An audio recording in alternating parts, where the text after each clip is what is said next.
With intensifying tensions between Russia and Ukraine, the Ministry of Foreign Affairs under the government of Nepal has urged Nepali citizens not to travel to Ukraine unless very important. Likewise, the ministry has also urged Nepali nationals to return home. Meanwhile, the House of Representatives is entering into discussion over the much-debated Millennium Challenge Corporation MCC Nepal Compact today. Good morning, I'm Sarah Sapsanamma, and these are the headlines of the hour.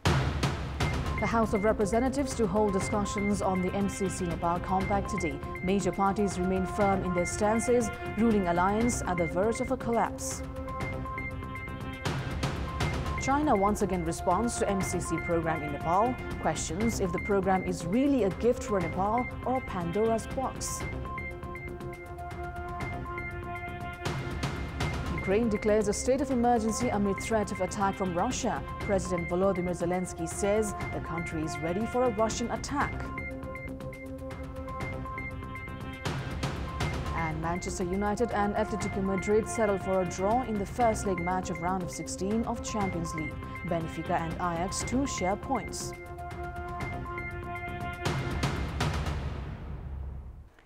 The Federal Parliament is to present the Millennium Challenge Corporation MCC Nepal Compact at today's session of the House of Representatives.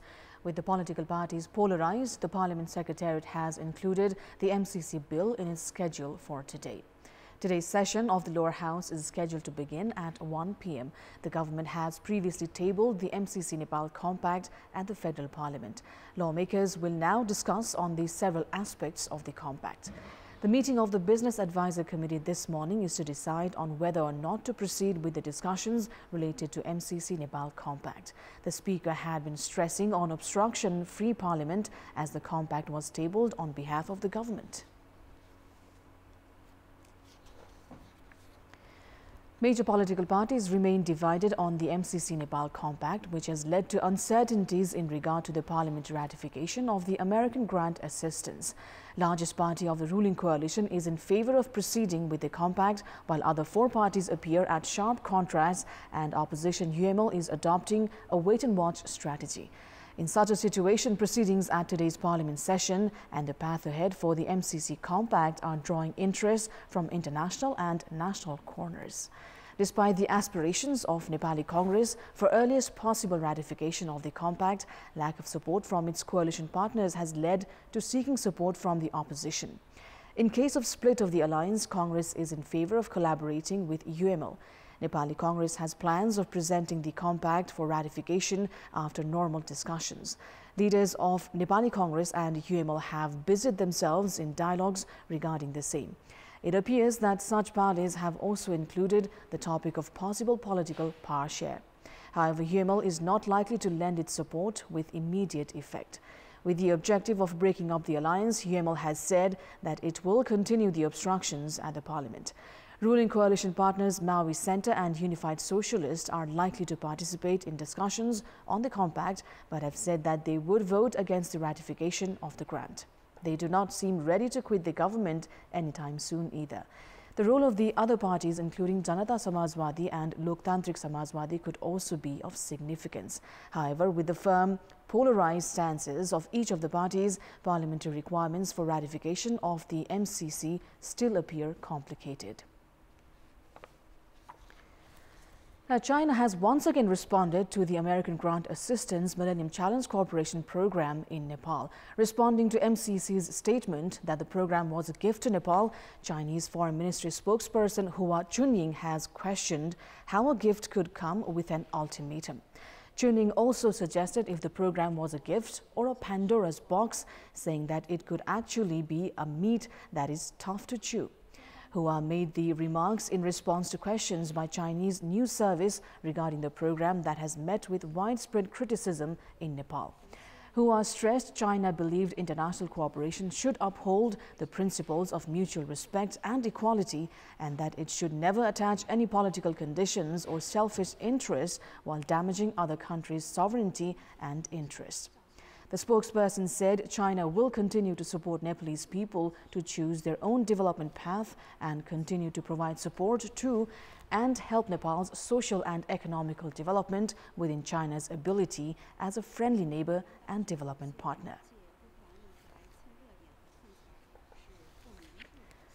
Meeting of the Joint Mechanism of Nepal and India formed for collaboration in the energy sector began from yesterday.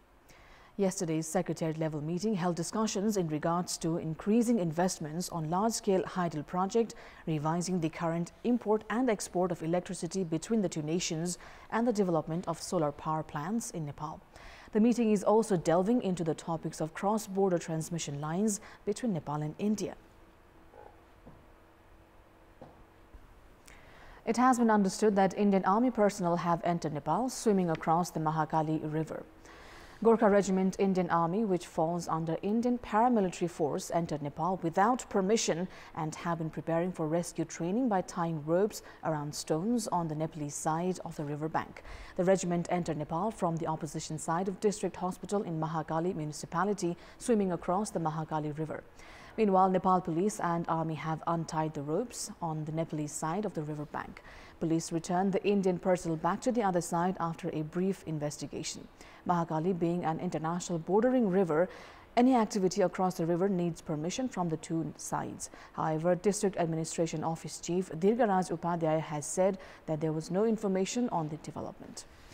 Moving on, the Ministry of Foreign Affairs has urged the Nepali citizens not to travel to Ukraine unless very important. The ministry has also urged Nepali nationals in Ukraine to assess the situation and return to Nepal amid intensifying tensions between Russia and Ukraine. Ukraine is set to impose, or has already imposed in fact, a state of emergency all of its territory. However, the decision will not be imposed in the Donetsk and Luhansk regions, where such a measure has already been in place since 2014. Country's top security officials said that the measure would initially last for 30 days. It could be extended for another 30 days if required.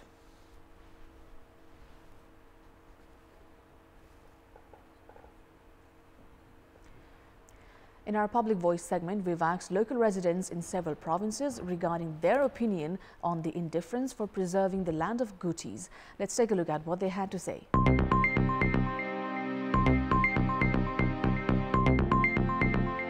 सरकारले चाहिँ व्यवस्थापन गर्न सकेन स्थानीयको खबरदारी नपुग्दा गुठीमा बस्ने पदाधिकारीको हालिमाली हो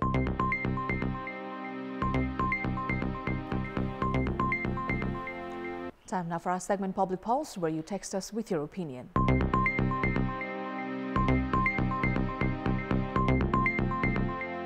The question is, why do complications for waste management in the Kathmandu Valley emerge time and again? Your options are A, irresponsible public representatives, B, lack of landfill site, and C, lack of civic sense.